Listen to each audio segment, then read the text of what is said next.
এনে কিছু বলে টাকা দিয়ে কেন আপনার ফাঁকিরে ভোট দিবেন নোটও দিবেন অতুয়াত্তু ইন্নাল্লাহ ইয়ামুরুকুম আন তুআদ্দুল আমানাতি ইলা আহলিহা আল্লাহ তোমাদেরকে নির্দেশ দিচ্ছেন তোমাদের আমানত তার যথোপযুক্ত স্থানে প্রয়োগ করতে ভোট পবিত্র আমানত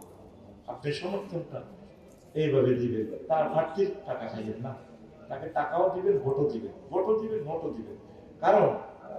কেন্দ্রগুলো পরিচালনা করতে তো খরচ আছে খবরদার এগুলো করবেন না শায়েক সাংবাদিক ইলিয়াস কফি নাকি দাদা যে সংবাদগুলো দেয় তার কতটুকু সত্য এই নিয়ে কিছু বলে ওনারা তো অ্যানালাইসিস করে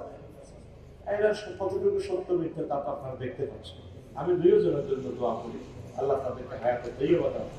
আমার কি নাকি দাদাকে কোন সিস্টেমে তুমি মুসলমান বানাইবা আল্লাহ তুমি মহব্বত করে তাকে ইমানটা গিফট করো না কত মানুষকে তুমি জানাতে দিবা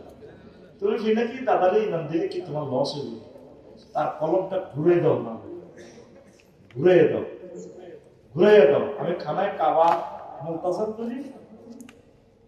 এই পিনাকি ভট্টাচার্যের জন্য দোয়া করছি 3 ব্যক্তির জন্য দোয়া করছি সাংবাদিক ইলিয়াস ভাইয়ের জন্য দোয়া করছি খানায় কাবা ধরি আর পিনাকি ভট্টাচার্য দাদার জন্য দোয়া করছি ডক্টর ইউনুস স্যারের জন্য দোয়া করছি আল্লাহ যাতে তাদেরকে হায়াত দিয়ে বলে আল্লাহ যাতে তাদেরকে কবুল করে দেশ যাতে মুখের জন্য আল্লাহ বাঁচায় এটা তো ব্যাখ্যা সাপেক্ষ সংক্ষেপে বলবো বর্তমান সরকার বলেছে নির্বাচন আগে তফসিল করে মার্কেট করতে হলে অনুমতি নিয়ে করতে হবে এই নিয়ে কিছু বলে হ্যাঁ অনুমতি তো আছে অনুমতি মানে কোথায় গ্রামের সরকারের লোক আছে না হ্যাঁ ইউনিয়ন পরিষদের যে আছে ইউনিয়ন থেকে ইউনিয়নের মেম্বার সর্দার মেম্বারের কাছের লোক হলো সর্দার মানে কি বাংলাদেশের জনগণের তো একটা সরকার একটা সোশ্যাল যদি ইচ্ছে করে হয়ে যায় অনুমতি অটোমেটিক্যালি এটাকে কি বলা হয়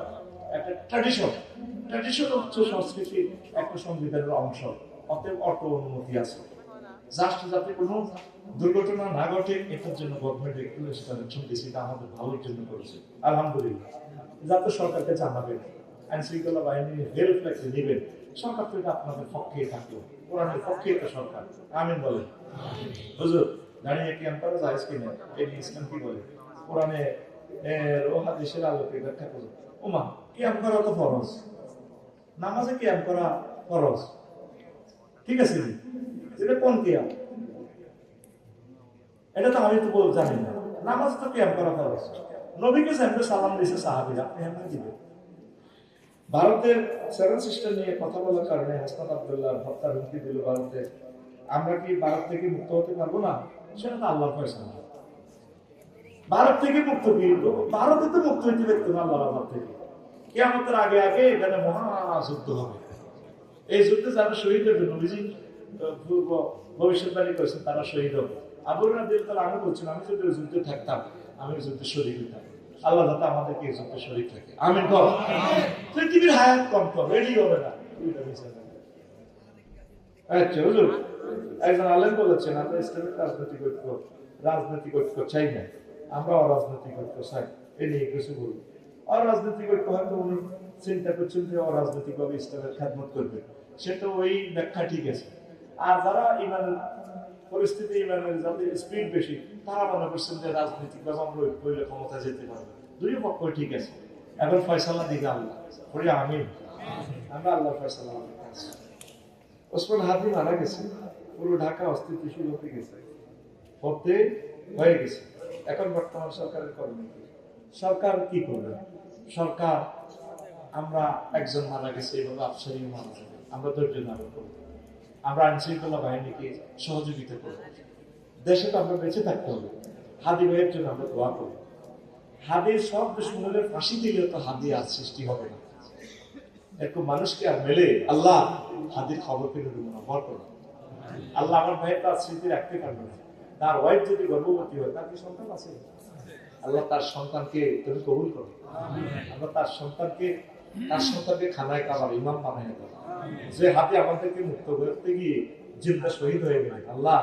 হাদির ফ্যামিলিকে তোমার রহমতের ছায়া দিয়ে জাফর তাইয়ারের মতো মর্যাদা দিও আল্লাহ আল্লাহ সকল তারপরে এই জুলাই যোদ্ধাদেরকে তুমি কবুল করো ৭১ সালের মুক্তিযোদ্ধাদের এই রক্তকে তুমি কবুল করো আল্লাহ ৬৯ অভ্যুত্থানে যারা রক্ত দিয়েছে কবুল করো ৪৭ সালে যারা ১৯৪৭ সালে যারা কষ্ট করেছে 1857 সালে, তারপরে 1757 সালে, এইভাবে তারপরে 1952 সালে, এইভাবে যুগ থেকে যুগান্তরে যে সমস্ত শহীদেরা এই দেশকে মুক্তির জন্য রক্ত দিয়েছেন, আল্লাহ তাদের রক্তকে তুমি কবুল করো।